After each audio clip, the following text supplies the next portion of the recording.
Heyo, what's up guys, welcome to today's video. Today's video is gonna be me talking about the Conqueror Kha Zix Goredrinker bruiser build in the jungle.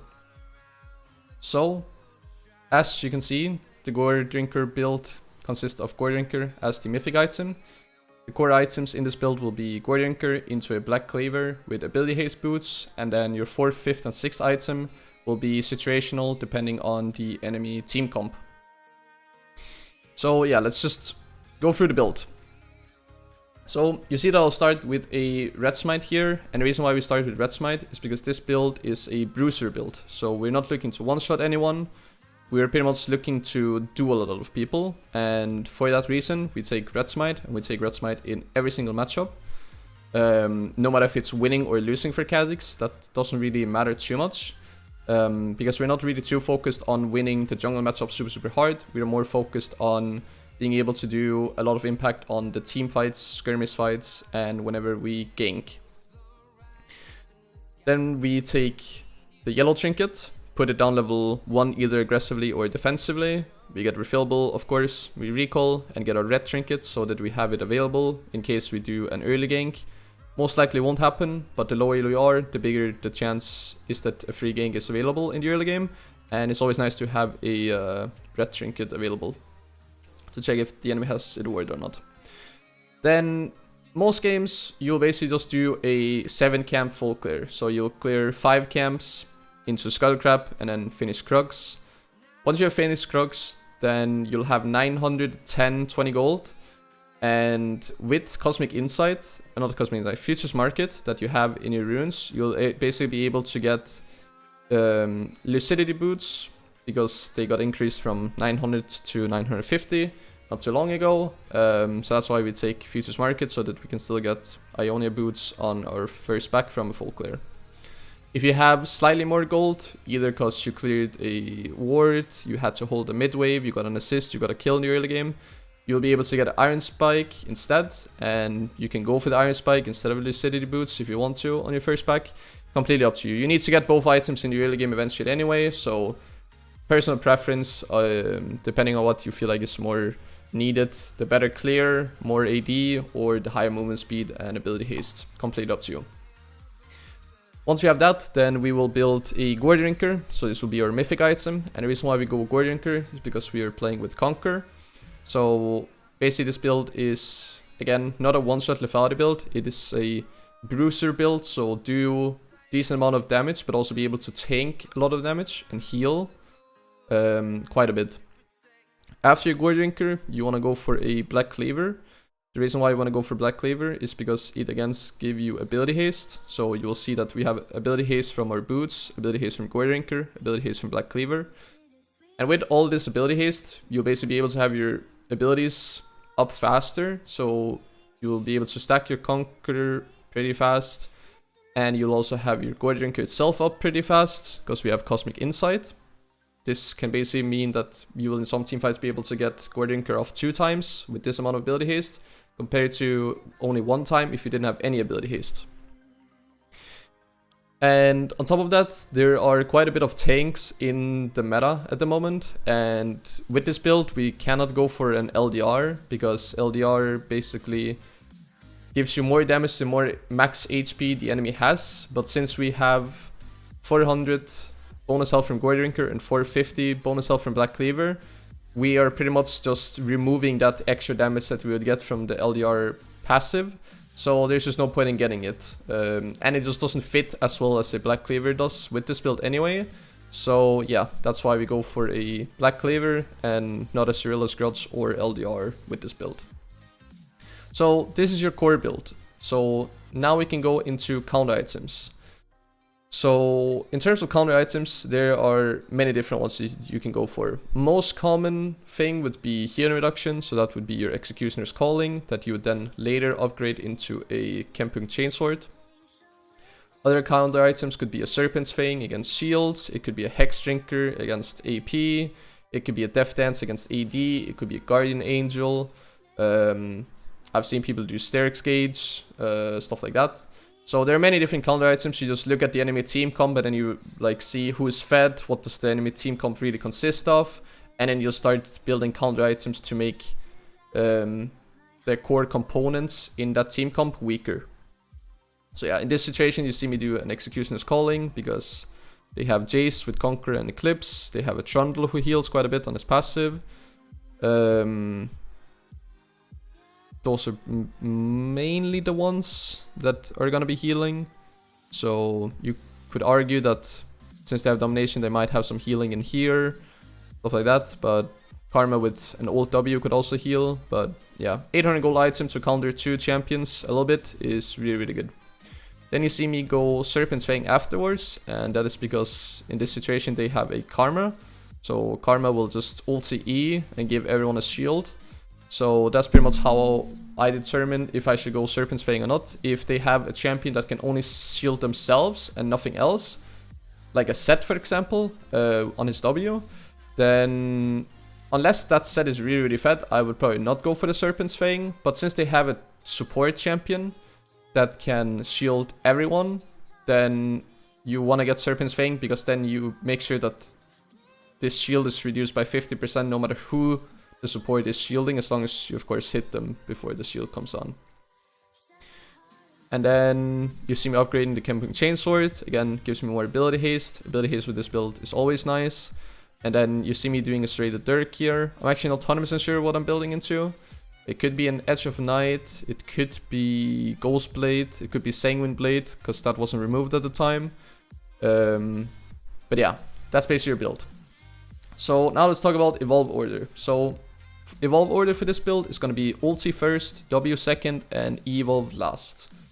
The reason why we do R first and not Q is because, again, we're not focused on dueling anyone, we're not focused on one-shotting anyone, we are focused on team fighting and skirmish fights. And R evolve is really good for that reason, because we now get 3 invis procs, each one lasting 2 seconds, instead of only having 2 that last 1.5 seconds. So we essentially have double the invis time, which can be really, really good, because we will usually engage with our ulti to get in range of whoever we want to. If we can't quite make it to that target, we will rarely use our E to get on top of them. We would instead just use our W, which is hopefully evolved by then, to slow them, and then we will catch up to them eventually. We'll get in melee range, we'll be able to use our Goredrinker or Q or auto attacks, stuff like that. So yeah, this build is just focused on the team fights, skirmish fights, and also slightly better ganking. So we evolve ulti first for repositioning, to make sure that the enemy team has a harder time locking us down, basically. Then we evolve W second, very common evolve second.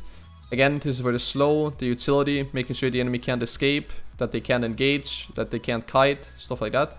Really, really good evolve for team fights. And then we evolve E last, in case that someone is really low HP on the side and are isolated, that we can quickly just E on top of them, and then we can E back into the fight. Or that we can E into the fight for a free kill, and then we can E out. It's always really, really nice. So we evolve E last. The runes, as you already saw, we did Conquer as our keystone. Then we will take Triumph. Triumph is always nice, because if we get a kill, we'll get the HP back. As you can see, we have a ton of healing in this build. We have a Goredrinker, we have our Conqueror, we have our W that heals. So there's just a lot of healing in this build, and having a little bit extra healing after getting a kill can actually mean that you can end up, instead of trading 1 for 1, you can maybe kill someone, get the HP from Triumph, then we have your Conqueror stacked, you'll maybe get your W off, maybe you'll have your Goredrinker up again, and then you'll basically be able to sustain from low HP all the way to high HP again.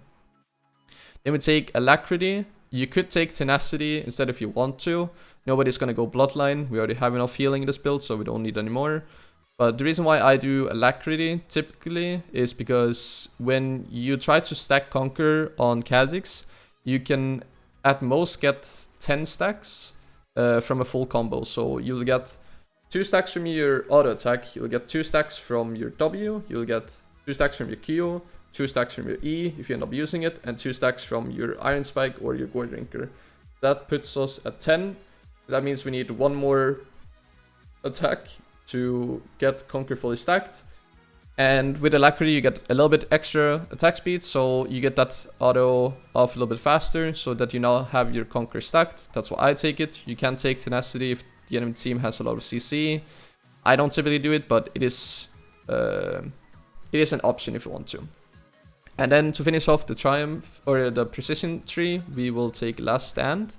The reason being that in team fights, Kha Zix will start on high HP, then he will engage, he will probably get to low HP, but then he will heal with the Goredrinker up to high HP. So pretty much in every single team fight, you are gonna be at a point where you're proccing Last Stand at max, but then you'll heal back up.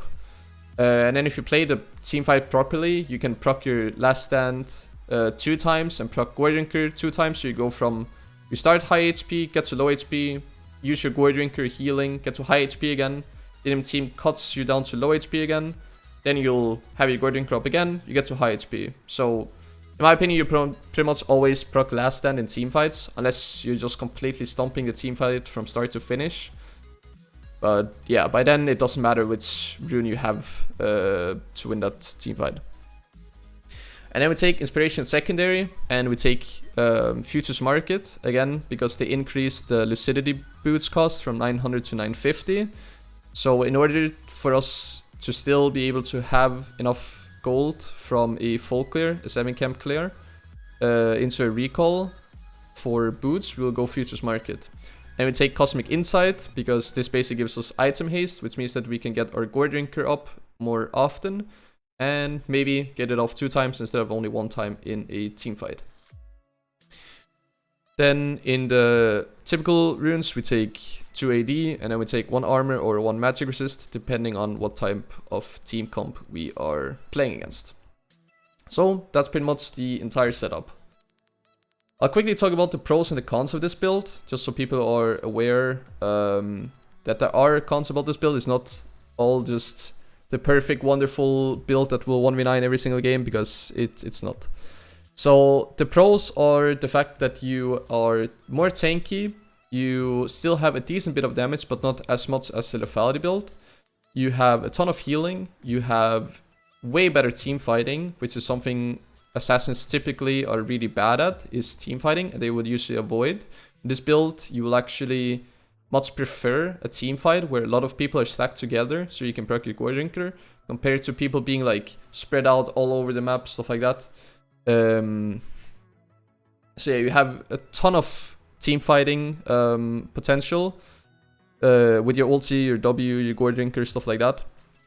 Skirmish fights as well, you don't mind. Again, you're not really isolated dependent as you are with a Q Evolve or a lethality build. And your ganking is actually also slightly better, because you're again engaging with your ulti. And then you actually scale quite well with this build compared to lethality, because lethality just removes flat armor. So it doesn't actually scale that well, whereas with this build you do scale quite well. So those are the pros of the build. So the cons of the build are the fact that you don't really have as much early game damage, you don't have as much early game pressure and presence. So this basically means that if someone would be fairly low HP, if you had Dark Harvest, for example, or Domination, you'd probably be able to kill them if they're like half HP in the early game, even if you're only level 3. Whereas with this build, you can't really do that, especially if the target is high mobility. Again, you just can't really one-shot, and it's harder to snowball in the early game. It's not like you will get a ton of kills in the early game, but that's not really the goal of it. But don't expect to get early game kills, because that's not really how the build works. It is a more mid-game, late-game focused type of build. So yeah, you do have less damage overall. Your early game presence is not as big. You are not able to fight as many champions as you are with a lethality build. And yeah, in team fights, you can't one-shot, really. Like at least like within 2 seconds. This build will probably take you like 3-4 seconds to kill someone. Maybe 2 to 3 if you're really strong, but it's not like you can one-shot someone in 1 second with 1 combo. You will typically have to use two combos to kill. But yeah, those are basically like the pros and the cons. I will say that this build, basically if you go and take a look here, you'll see that my damage is not all the way at the top, so my damage is not the highest on either team, and it will pretty much never be the absolute highest. But if we take a look at damage taken, you'll see that it's at the highest for my team, so that will typically be you combined with a different tank. So if you have another tank, you'll basically tank as much as them, but hopefully do slightly more damage than them. No matter if it's a top laner or support or whatever it is, you will tank about the same, but you'll do more damage. But you will do less damage compared to the lethality build. So I will say that this build tends to go towards being played in higher elo more. And the reason being is because the playstyle is just more reliant in higher elos, simply because people are aware of how to position themselves in team fights to not self-isolate themselves. Compared to in low elo where people just literally stand all by themselves alone as an AD carry and you can just one-shot them. So it is a build that is pretty much tended to be designed towards top or like the highest elo. And again, you don't have as much damage, you pretty much just tank more, but with this build you tank a lot of damage and you tank hopefully some CC or basically take some focus away from your teammates. So basically you give your teammates some room and some space to pop off in teamfights in terms of doing damage, because you're the one like basically face checking or being in melee range, and you're the one like slowing the enemy team, setting your own team up. Compared to setting yourself up. So it's more also team reliant build, like you're hopefully having a team that can do a lot of damage in team fights and position themselves correctly. I tend to do this build in 2k LP lobbies and above. In this game I was playing against Astralis' jungler Sansara, so basically in a Grandmaster Challenger game. So when I'm playing in like high master, low grandmaster or above, I will usually do this build because that's basically the elo where I feel comfortable enough in my teammates that they should be good enough at what they're doing that I can then not have to be the main carry. I can kind of fall back and be the bruiser, tanking damage and doing some damage, but my main carry should hopefully carry the actual team fights. So I'm relying on them actually to do the damage and carry. Rather than myself. You can do this build in Diamond, you can try it out, but in my opinion it's better to just go lethality and rely on yourself more.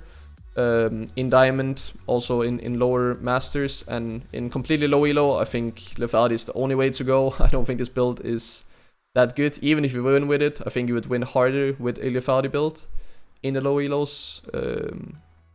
So yeah. But yeah, I basically explained the build. You can try it out if you want to, but as I said, I think in higher elos it's really good. You can try it out in Diamond Masters if you want to, but in low elos I would just stick to the lethality build. But yeah, I hope you guys enjoyed the video. If you did, remember to leave a like, and if you want to see more, remember to subscribe. And otherwise, I hope to see you guys in my next YouTube video or on my next live stream on Twitch. So, see you guys.